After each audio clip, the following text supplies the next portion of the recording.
नमस्कार मित्रांनो, आजच्या आपल्या स्टोरीचे नाव आहे तूच माझा जीवनसाथी. कथा मीनू शहाणे. मला वाटत होतं की नीरज समोरच्या खिडकीतल्या त्याच्या त्या ठराविक जागी उभा आहे. आता तो हात हलवून माझं लक्ष त्याच्याकडे वेधून घेईल. तेवढ्यात मागून माझ्या खांद्यावर कोणाचा तरी स्पर्श झाला. तशी मी दचकले. वंस, तुम्ही इथं काय करताय? सगळे लोक ब्रेकफास्टसाठी तुमची वाट बघतायत आणि जावई बापूंची नजर तर तुम्हालाच शोधते आहे, वहिनीनं माझी चेष्टा करत म्हटलं.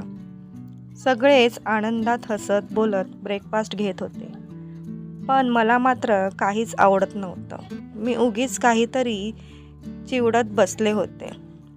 मेघा, अगं तू काहीच खात नाहीयेस. सुनबाई, अगं मेघाला गरम पुरी वाढ बरं.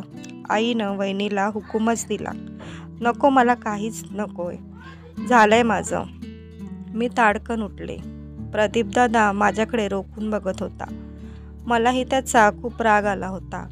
माझा आनंद हिरावून घेण्याचा त्याला काय अधिकार होता? पण यावेळी गप्प बसणंच श्रेयस्कर होतं. आईबाबांनाही बहुधा माझ्या मनस्थितीची कल्पना आली होती. माझं नीरजवर खूप खूप प्रेम होतं. त्यांच्याशी लग्न करून संसार थाटायची स्वप्न मी बघत होते. पण या सगळ्याशी मिळून माझं लग्न अशा माणसाशी लावून दिलं ज्याला मी कधी पूर्वी बघितलंही नव्हतं अन ओळखतही नव्हते. आई, मी माझ्या खोलीत पडते थोडा वेळ, मी आईला म्हटलं आणि जाण्यासाठी वळले. तेवढ्यात आई म्हणाली, मेघा, ज्यूस घेतलेस का? काहीच खाल्लं नाहीयेस तू. नको, मला भूक नाहीये, मी रागानं म्हणाले. मेघा, सासरची माणसं कशी आहेत? तुला आवडतंय ना तिथं? आणि सार्थक, आमचे जावई प्रेम करतात ना तुझ्यावर? सगळं ठीकच आहे, मी कोरडेपणाने उत्तरले. मनात तर इतका राग होता की म्हणावंसं वाटलं, तुमच्यापेक्षा खूपच चांगली माणसं आहेत ती. पुन्हा आईनं म्हटलं, पोरी, आता हेच तुझं घर आहे. सगळ्यांशी मन जिंकून घे, मिळून मिसळून राहा. मायलेकीचं काय गुज चाललंय? अचानक सार्थकनं तिथं येऊन विचारलं. काही नाही, मी हिला सांगत होते की आता हेच तुझं घर आहे. सगळ्यांना समजून घे, प्रेमानं राहा. आई, तुमची मुलगी खूप गुणी आहे. इतक्या थोडक्या काळातच तिनं सर्वांना जिंकून घेतलंय. सार्थक माझ्याकडे बघत आईला म्हणाले, माझ्या लग्नाला अजून 3 महिनेच होत आहेत. लग्नानंतर प्रथमच मी आईकडे माहेरी आले होते. आम्ही दोघंही आल्यामुळे घरात सर्वांना खूप आनंद झाला होता. पण माझी दृष्टी मात्र माझं प्रेम शोधण्यातच गुंतली. रात्री खोलीत आम्ही दोघंच असताना सार्थकनं म्हटलं, मेघा, काय झालंय? खूप बेचैन वाटते आहेस. काही प्रॉब्लेम असेल तर मला सांग. इथं आल्यापासून अगदी उदास आणि गप्प का आहेस? नाही, तसं काहीच नाहीये, मी कोरडेपणानं म्हटलं. सार्थक, मला अजिबात आवडत नाहीत. माझ्यासाठी हे अगदी लादलेलं नातं आहे. अगदी नाईलाजानं मला स्वीकारावं लागलेलं. मला ते तोडता येत नाही, म्हणूनच ते टिकवावं लागले. बरं, तर मग प्रॉब्लेम नाही आहे असं समजू? सार्थक सौम्य स्वरात अन प्रेमानं बोलतात. डोकं दुखतंय माझं, मी झोपते. मी कूस वळवून डोळ्यावर हात आडवा घेतला. मला झोप लागली आणि रात्री 3च्या सुमारास अवचित जागी झाले. मग मात्र झोप येईना. जुन्या आठवणी मात्र उफाळून आल्या. आमच्या घरात मी आणि माझे बाबाच सर्वात आधी उठायचो. बाबांना सकाळी 6लाच घर सोडावं लागायचं. मीच त्यांचा चहा, टिफिन आणि नाश्ता बनवत असे. बाकी मंडळी उशिरा उठायची. बाबा रेल्वेत असल्यामुळे आम्हाला रेल्वेचं क्वार्टर होतं. घर लहान पण चांगली असायची. मागे पुढे प्रशस्त अंगण असायचं. आम्ही बाहेर छानसं लॉन अन थोडी बागही केली होती. सायंकाळी खुर्च्या टाकून तिथं बसायला फार छान वाटायचं.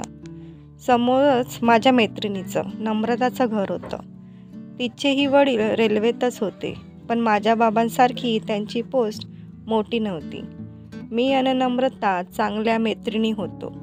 एकाच शाळेत एकाच वर्गात शिकत होतो. एकमेकींच्या घरी बिनदिक्कत जात येत होतो. एकदा बाहेर उभ्या राहून आम्ही दोघी बोलत असताना माझी नजर सहज तिच्या घराच्या खिडकीकडे गेली. तिथं नम्रताचा मोठा भाऊ नीरज उभा होता आणि अगदी टक लावून माझ्याकडेच बघत होता. मला खूपच विचित्र वाटलं. नीरजही गडबडला. मी आपल्या घरात आले, पण पुन्हा पुन्हा मला एकच प्रश्न छळत होता की नीरज माझ्याकडे असा का बघत होता. नंतर माझ्या लक्षात आलं की तो नेहमीच माझ्याकडे बघत असतो. त्याला बघितलं की माझ्या छातीत धडधड वाढायची. बहुधा तो माझ्या प्रेमात पडला होता आणि मीही त्याच्या. आम्ही एकमेकांकडे बघायचो. आमचे डोळे सांगायचे आम्ही प्रेमात पडलोय. आता नकळत मी त्या खिडकीशी जाऊन उभी राहायचे. नीरजचा गोरा रंग आणि घारे डोळे मला फार आवडायचे. आता आम्ही चोरून भेटायलाही लागलो होतो. सकाळी पुन्हा मी त्याच खिडकीशी जाऊन बसले होते. खांद्यावर कोणीतरी हात ठेवला आणि मी दचकले. वळून बघितलं तर आई होती. मेघा, इथं कधीपासून बसली आहेस? चल चहा करूयात, आईनं म्हटलं. मी इथंच बसते ग, तू जा, मी येते थोड्या वेळाने, मी म्हणाले. आईनं माझ्याकडे रोखून बघितलं. तू अजूनही त्या लफंगाला विसरली नाहीयेस? अगं, एक दुःख स्वप्न म्हणून विसरून जा ना, त्यातच सगळ्यांचं भलं आहे. अगं, आता लग्न झालंय तुझं, आपला संसार सांभाळ, नवऱ्यावर प्रेम कर. इतकं चांगलं संसार अन असा छान नवरा मिळालाही भाग्य लागतं. सर्वच मुलींना ते मिळत नाही.